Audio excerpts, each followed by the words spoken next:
Last troops exit Afghanistan, ending America's longest war. The United States has completed its withdrawal from Afghanistan, ending America's longest war and closing a chapter in military history likely to be remembered for colossal failures, unfulfilled promises and a frantic final exit that cost the lives of more than 180 Afghans and 13 U.S. service members, some barely older than the warHours before President Joe Biden's Tuesday deadline for shutting down a final airlift, and thus ending the U.S. war. Air Force transport planes carried a remaining contingent of troops from Kabul airport late Monday.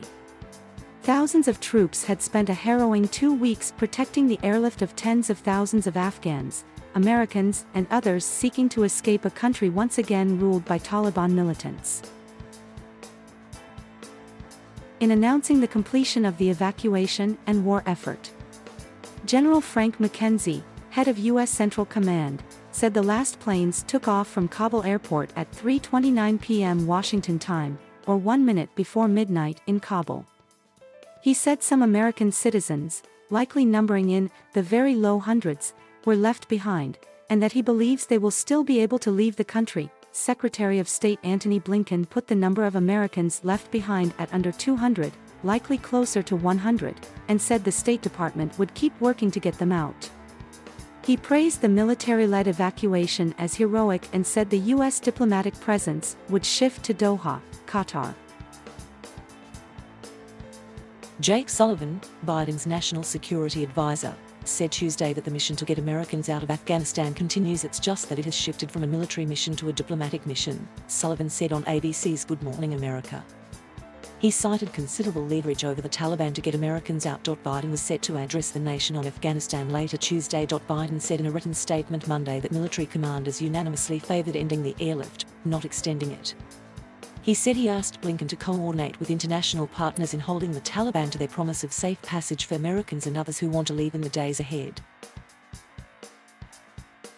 The airport had become a U.S.-controlled island, a last stand in a 20-year war that claimed more than 2,400 American lives. The closing hours of the evacuation were marked by extraordinary drama. American troops faced the daunting task of getting final evacuees onto planes while also getting themselves and some of their equipment out, even as they monitored repeated threats, and at least 2 actual attacks, by the Islamic State group's Afghanistan affiliate. A suicide bombing on August 26 killed 13 American service members and some 169 Afghans. More died in various incidents during the airport evacuation. The final pullout fulfilled Biden's pledge to end what he called a forever war that began in response to the attacks of September 11, 2001, that killed nearly 3,000 people in New York, Washington and rural Pennsylvania. His decision, announced in April, reflected a national weariness of the Afghanistan conflict. Now he faces criticism at home and abroad, not so much for ending the war as for his handling of a final evacuation that unfolded in chaos and raised doubts about U.S. credibility. The U.S. war effort at times seemed to grind on with no endgame in mind, little hope for victory and minimal care by Congress for the way tens of billions of dollars were spent for 2 decades. The human cost piled up, tens of thousands of Americans injured in addition to the dead. More than 1,100 troops from coalition countries and more than 100,000 Afghan forces and civilians died, according to Brown University's Costs of War project.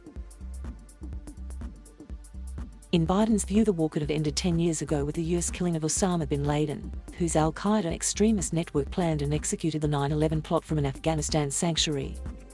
Al-Qaeda has been vastly diminished, preventing it thus far from again attacking the United States. Congressional committees, whose interest in the war waned over the years, are expected to hold public hearings on what went wrong in the final months of the U.S. withdrawal.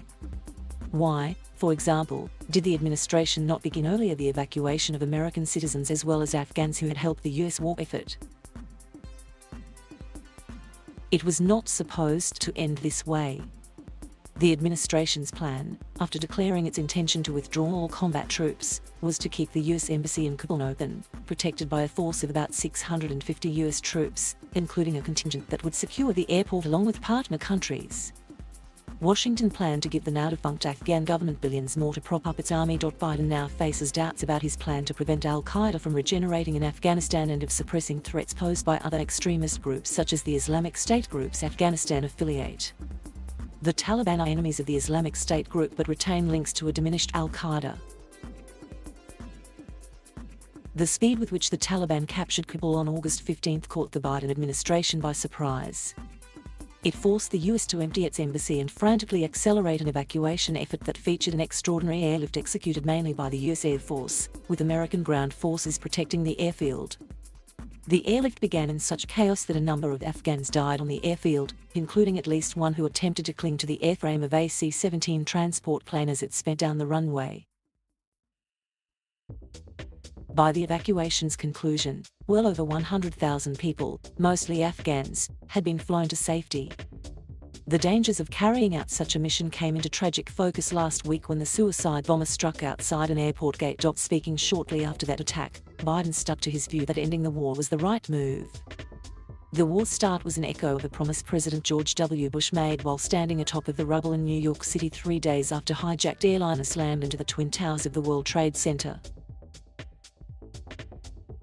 Less than a month later, on October 7, Bush launched the war.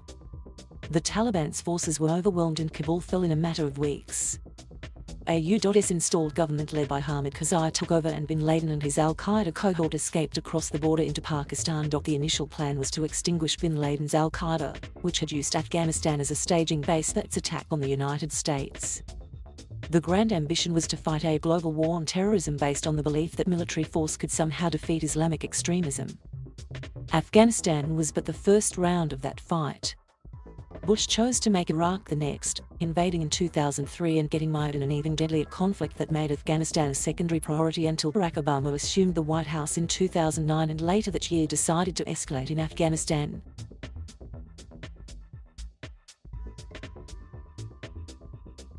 Thank you for watching. Please subscribe,